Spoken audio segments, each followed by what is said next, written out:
m'agradaria explicar-vos les característiques que té la pissarra Promethean de la sèrie 500, que és una pissarra interactiva que combina dues tecnologies, electromagnètica per treballar amb el llapis, electromagnètica, però també seria capacitiva en el sentit que també pot treballar en mode tàctil. Ara ho veurem. El mode en el que jo la tinc ara seria purament electromagnètica, és a dir, que podem escriure amb el llapis, escriure, però no té cap mena de reacció amb les mans, amb els dits. Hem desactivat el mode tàctil. De vegades ens molesta el mode tàctil perquè no volem que per accident passi res, no?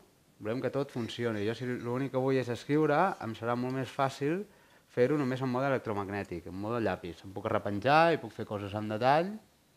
Com que el mode tàctil no està activat, funcionarà perfectament.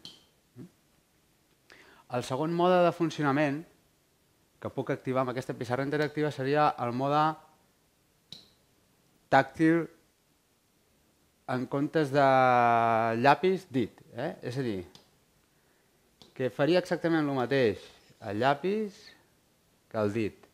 Sempre a la màxima velocitat la tindrem amb el llapis. Amb el dit sempre serà una miqueta més lent i menys precís.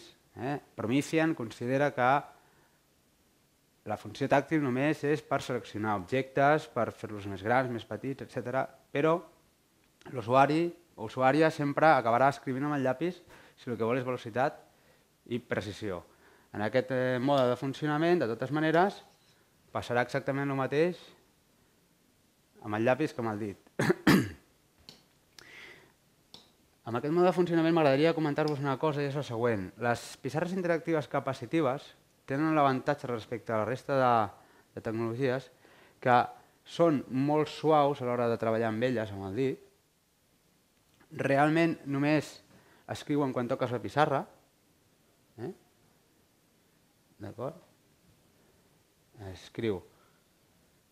No quan t'apropes, alguns sistemes de detecció amb poca precisió de vegades escriuen abans de tocar la pissarra i això pot arribar a ser bastant incòmode.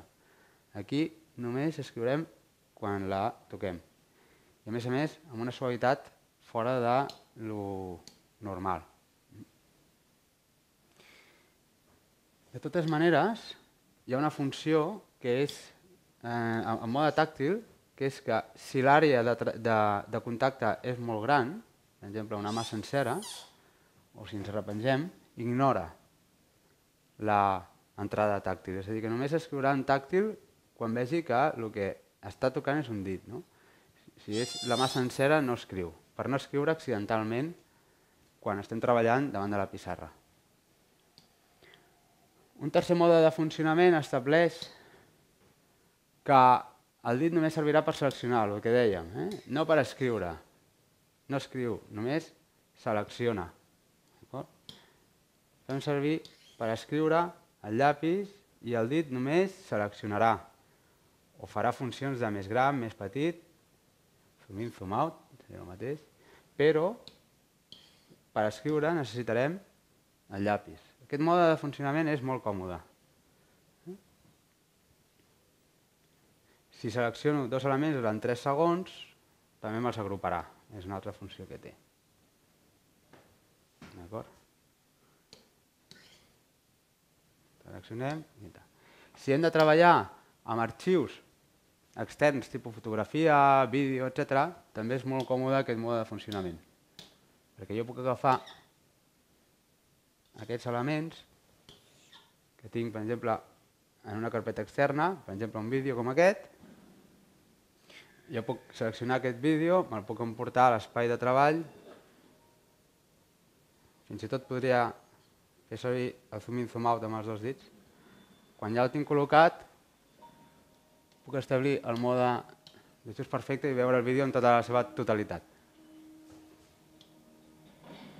Aquest tercer mode de funcionament és el que El dit serveix per seleccionar i el llapis per escriure. Puc agafar altres vídeos.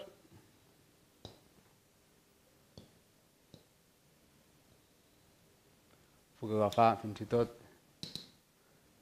fotografies, no?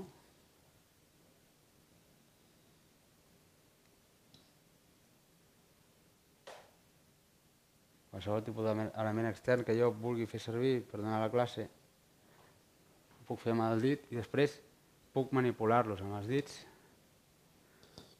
però sempre sabré que si haig d'escriure, llavors hauré de fer servir el llapis.